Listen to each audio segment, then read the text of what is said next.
So good morning everyone. তো আজকেও সকাল সকাল উঠে প্রতিদিনের মতন পায়চারি করতে বেরিয়ে গেলাম। তো আজকেও দেখি আমার ঘুম থেকে উঠার আগে সূর্য দেখি আমার থেকেও আগে উঠে গেছে। সূর্যি মামা, তোর থেকে আমি একদিন তো না একদিন আগে উঠবই। দেখলাম যে মা বাড়ির পাশে অনেকগুলো ফুল গাছ লাগিয়েছিল, সেগুলোকে দেখতে দেখতে সূর্যি মামাকে টাটা করে চলে এলাম বাড়ির কাছে। এসে দেখি এ বাবা, আমার দুটো সুপার বাইক তো এখানেই পড়ে আছে।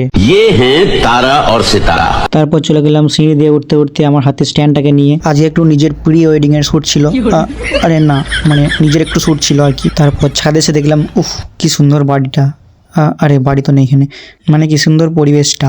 তারপর আর কি বলবো সূর্যি মামাকে, সূর্যি মামা আমার পিছনে পিছনে ছাদেও চলে এসেছে। তারপর ভাবলাম যে সূর্যি মামা সেই তো উঠেছে, তাহলে একটু জয়ে ফায়দা ওঠানো যাক। তারপর চলে গেলাম মায়ের কাছে।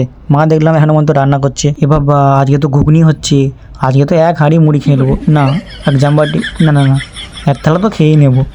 তারপর শুনলাম যে আমাদের মাঠে নাকি কাজ হচ্ছে, এখন প্লেনটা নিয়ে এখন মাঠে খাবার দিয়ে আসতে হবে। তো আমার প্রাইভেট প্লেনটায় এখন জিনিসপত্র চাপানো হচ্ছে। তারপর আমার প্রাইভেট প্লেনটাকে নিয়ে মাঠের দিকে রওনা দিলাম। তারপর দেখলাম এ বাবা, মাঠে এরকম করে কি ধান মিলে। তোমরা একটু গ্রামের পরিবেশটা দেখে নাও। আমার প্রাইভেট প্লেনটা চলন্তকালীন ভিডিও করতে করতে একবার পড়েও গেছিলাম। তো প্লেনে করে ভ্রমণ করে আসার পরে আমি একটু টায়ার্ড হয়ে গেছিলাম। তো আজকের জন্য ব্লগটা এইটুকুই, টাটা।